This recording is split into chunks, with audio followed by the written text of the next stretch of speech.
आगा जी, शाहीन जी, बाबर जी, संभल के रहना जी। देख रहे हो ना, अभिषेक शर्मा, टुल्ला अभिषेक शर्मा, ये टुल्ला बन चुका है, ट्रेविस टुल्ला। उसके साथ खेल खेल के ये भी टुल्ला बन गया है, ठीक है ना। और नीचे से क्या नाम है उसका, रिंकू सिंह।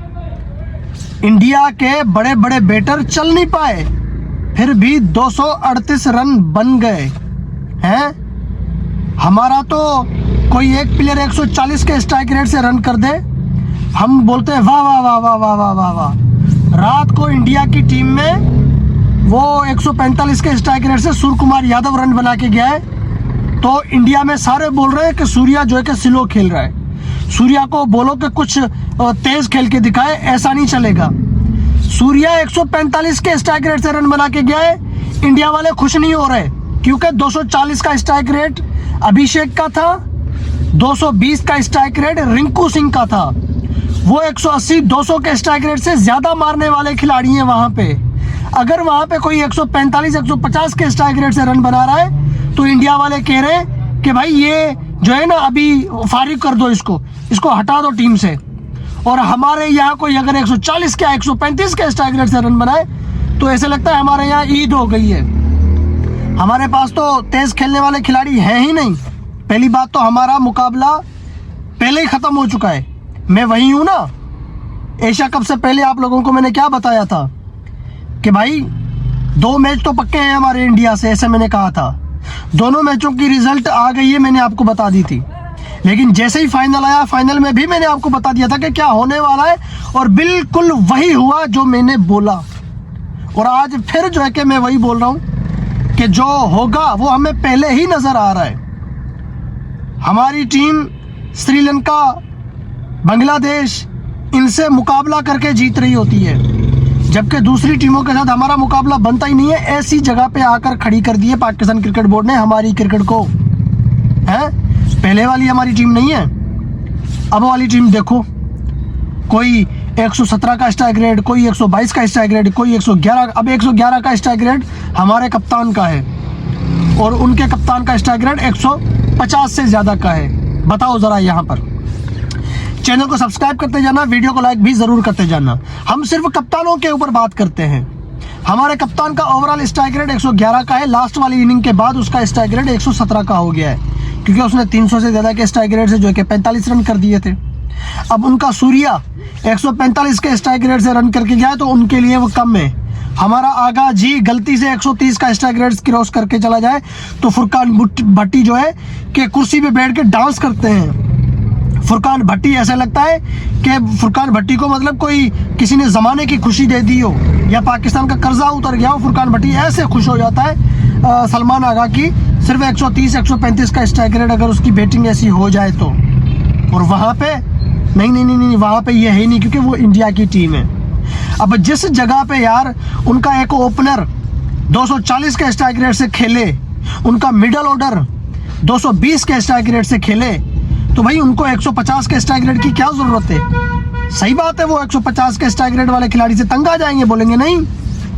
जब तिलक वर्मा, अभिषेक शर्मा, रिंकू सिंह 180 200 220 के स्ट्राइक रेट से रन बना सकते हैं, 50 और सेंचुरियां लगा सकते हैं, तो फिर पांड्या भी लगा सकता है, सूर्या भी लगा सकता है, सब लगा सकते हैं। सूर्या तो लगा चुका है, लेकिन एशिया कप से लेके अब तक सूर्या की बैटिंग जो है कि डिम चल रही है।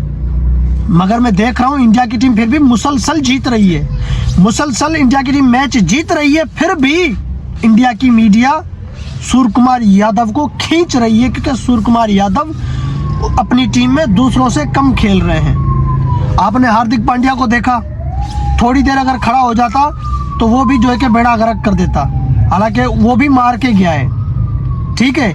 रिंकू सिंह तो एंड में उसको ओवर मिले, अगर कुछ ज्यादा ओवर मिल जाते तो रिंकू सिंह भी कुछ नया ही कर जाते। कहने का मकसद ये है कि हमारे जितने भी 6 खिलाड़ी हैं टॉप ऑर्डर के प्लेइंग 11 में जो होंगे, उनका किसी का स्ट्राइक रेट 130 से ज्यादा का नहीं बन रहा। चलो 130 से बन रहा है, ज्यादा बन रहा है तो 135, वो साइम अयूब थोड़ा बहुत उसका स्ट्राइक रेट ऐसा है, बाकी सबके नीचे है। उनके जो टॉप ऑर्डर के 6 खिलाड़ी हैं ना, भाई किसी का भी स्ट्राइक रेट कम नहीं है, किसी का भी कम नहीं है। अभी उन्होंने ईशान किशन को डाला है, ईशान किशन का स्ट्राइक रेट कम है, 124 पता नहीं 125 का है। ईशान किशन 3 साल बाद आज उसने जाके मैच खेला है, ठीक हो गया। वो इतना अरसा टीम से बाहर था, अगर वो तेज नहीं खेलेगा तो उसको भी बाहर कर देंगे कि भाई साहब नहीं, ये इंडिया की टीम है, यहाँ पर स्लो खिलाड़ियों की जगह नहीं है। मैं आप लोगों को लिख के दे रहा हूँ, अगर Ishan Kishan T20 world cup और इस न्यूजीलैंड की सीरीज में स्लो खेला तो T20 वर्ल्ड कप के बाद तो क्या, T20 वर्ल्ड कप के चलते जो ईशान किशन को साइड कर दिया जाएगा। मौका उसको दिया है क्योंकि उसने डोमेस्टिक में रन बनाए 200 के स्ट्राइक रेट से, उसने जो है कि रन बनाए, उसके बलबूते पे उसको टीम में डाल दिया गया है। बाकी अगर वो उनकी उम्मीदों पे पूरा नहीं उतरेगा तो उसको फारिग कर दिया जाएगा। इंडिया की क्रिकेट बोर्ड की ये चीज़ मुझे अच्छी लगती है, अगर हमें नया टैलेंट बनाना है ना, उनकी ये सोच है, तो कुछ चीज़ों को हमें नज़रअंदाज करना होगा। उन्होंने क्या किया था, 22 के T20 वर्ल्ड कप के सेमीफाइनल के बाद रोहित कोहली इनको जो है कि आराम के बहाने फारिग कर दिया गया था, ठीक है। पता था उनको भी कि हमें वापस लाएंगे टीम में, लेकिन कब लाएंगे ये नहीं था पता। BCCI ने क्या किया, नए लड़कों को आजमाना शुरू कर दिया, नए लड़कों को डालना शुरू कर दिया। जब 24 का T20 वर्ल्ड कप आया, उससे एक सीरीज पहले अफगानिस्तान की सीरीज थी T20 वर्ल्ड कप से पहले, उसमें रोहित कोहली को डाल दिया, ठीक है। कोहली परफॉर्म नहीं कर पाया, रोहित परफॉर्म कर गया था, सेंचुरी मार दी थी उसने अफगानिस्तान के खिलाफ। जैसे ही T20 वर्ल्ड कप आया, कोहली वही परफॉर्म नहीं कर रहा था, रोहित परफॉर्म कर रहा था। फिर फाइनल में रोहित कुछ ना कर पाया, कोहली करके चला गया। अब T20 वर्ल्ड कप 2022 से 22 के बाद उनको ड्रॉप किया था, T20 वर्ल्ड कप 2024 में उनको जो है कि दोबारा डाला था, क्योंकि इंडिया क्रिकेट बोर्ड अपनी नई टीम में को बनाने में कामयाब थोड़ा नहीं हो सका, और संदेशा दे दिया था विराट कोहली को कि भाई जब आपको हम 2022 के T20 वर्ल्ड कप के बाद घर पे बिठा सकते हैं तो 24 के बाद हम आपको पक्का बिठा देंगे। रोहित कोहली ने क्या किया, वहीं पे रिटायरमेंट का ऐलान कर दिया, जडेजा ने भी वहीं पे रिटायरमेंट का ऐलान कर दिया है। उन्होंने नजरअंदाज कर दिया इंडिया क्रिकेट बोर्ड ने कि भाई अब आपका टाइम हो गया है, आपने T20 वर्ल्ड कप हमें दिलवाया, आपने 13 का चैंपियन ट्रॉफी दिलवाया था, आप लोगों के होते हुए हमने बहुत कुछ जीत लिया है, अब आप जो है कि टेस्ट पे और वनडे में जो है कि फोकस करो, हम T20 की अलग टीम बनाते हैं। BCCI ने T20 की अलग टीम बनाई, एशिया कप जीता, तो रैंकिंग में दुनिया की नंबर 1 टीम चल रही है। लास्ट 8 सीरीज इन्होंने खेली है, 8 की 8 जीती हैं कि नहीं जीती हैं। हालांकि T20 वर्ल्ड कप को मिलाओ तो 9 बनती हैं, उससे पहले अफगानिस्तान वाली सीरीज को मिलाओ तो 10 बनती है, उससे पहले वाली सीरीजों को मिलाओ तो बहुत ज़्यादा सीरीजें बन रही है। लेकिन 24 के T20 वर्ल्ड कप के बाद रोहित कोहली रिटायर्ड हो गए, वहाँ से लेकर अब तक इस टीम इंडिया ने अभी तक कोई भी जो है कि सीरीज हारी नहीं है, क्योंकि यहाँ पे बॉलर भी तगड़े हैं, मेरिट वाले हैं, और बैटर 200 के 180 के स्ट्राइक रेट जो कि उसके ऊपर खेलने वाले हैं। और हमारे यहाँ क्या होता है, बाबर के पीछे तो हर कोई लगा रहता है, लेकिन शाहीन को कोई कुछ नहीं बोलता।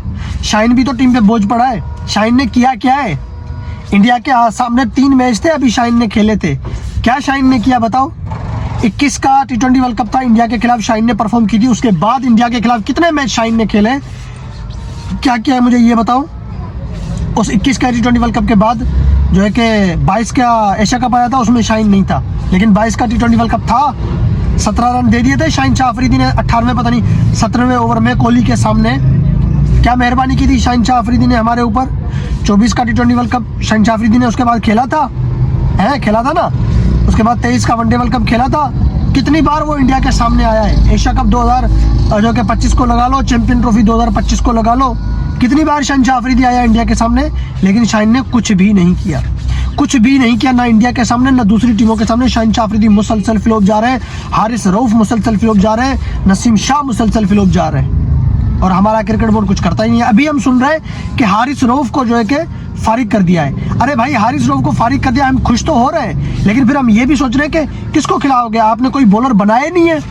इंडिया की टीम में देखो अभी के टाइम में फास्ट बॉलर की कमी नहीं है, बुमराह, पांड्या, अर्शदीप सिंह, मोहम्मद सिराज, हर्षित राणा, प्रसिद्ध कृष्णा हैं, वो एक वो जो कि जिसने हेलमेट मारा था जमीन पे IPL में, याद है यार, उसका नाम मेरे दिमाग में नहीं आ रहा इस वक्त, वो आखिरी बॉल पे सिंगल चाहिए था, बॉल विकेट कीपर के पास चला गया था और उसने जो है कि लखनऊ की तरफ से खेलते हुए सिंगल निकाल लिया था, ज़मीन पे हेलमेट मार दिया था यार। अविश खान मेरे ख्याल से उसका नाम है, हाँ वो फास्ट बॉलर बैठा हुआ है, और भी बहुत सारे हैं। उसके बाद इंडिया के बाद स्पिनर देखो, स्पिनर की कोई कमी नहीं है, इतने स्पिनर इन्होंने भर दिए हैं। Spinner, all rounder, top order, middle order, opener, इतने उन्होंने बना दिए हैं कि उनके जो ड्रॉप की अगर हम प्लेइंग 11 बनाए वो भी T20 वर्ल्ड कप में बड़ी टीमों को मात दे देगी। उनके जो खिलाड़ी टीम में नहीं खेल रहे उनको अगर डाल दें, जिनकी जगह ही नहीं बन रही उनको अगर डाल दें T20 वर्ल्ड कप में, तो वो भी जो है कि हो सकता है इसी इंडिया वाली टीम के साथ फाइनल में पहुंच जाए। अगर ऐसा मुमकिन हो ना, आप BCCI मिंट कर दे इस चीज़ को कि अपनी 2 टीमें उतार दे T20 वर्ल्ड कप में और फाइनल भी इन 2 टीमों का ही होगा। अगर फाइनल नहीं हुआ तो ये 2 टीमें सेमीफाइनल में तो ज़रूर पहुंचेंगी, 4 टीमें सेमीफाइनल में जाएंगी, 2 पता नहीं कौन सी होंगी, लेकिन 2 इंडिया की लाजमी होंगी। ऐसी ही इंडिया की क्रिकेट बन चुकी है। और हमारी वाली क्रिकेट अभी तक दोस्ती यारी पे ख़त्म नहीं हुई, अभी तक पर्ची का सिस्टम ख़त्म नहीं हुआ है। और ये पता है क्यों है, ये क्यों ख़त्म नहीं हुआ?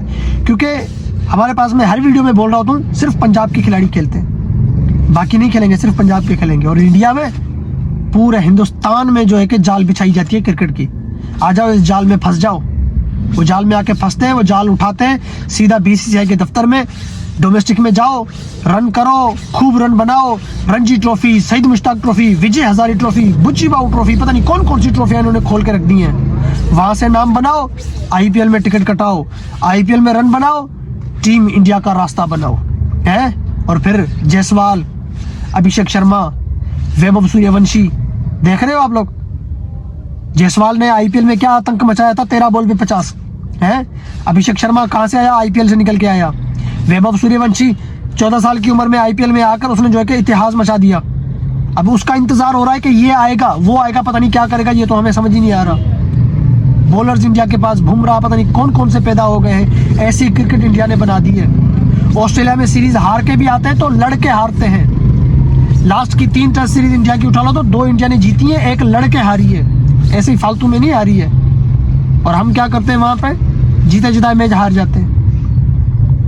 अब T20 वर्ल्ड कप आ रहा है, हमें तो नजर आ रहा है कि क्या होना है भाई। 130 का स्ट्राइक रेट भी नहीं वर्सेस 200 का स्ट्राइक रेट है। बाकी बातें देख लेते हैं। आज 22 तारीख है, 7 फरवरी को पहला T20 मैच है पाकिस्तान का। वहां से T20 वर्ल्ड कप का आगाज होगा। जो होगा आप खुद ही देखोगे।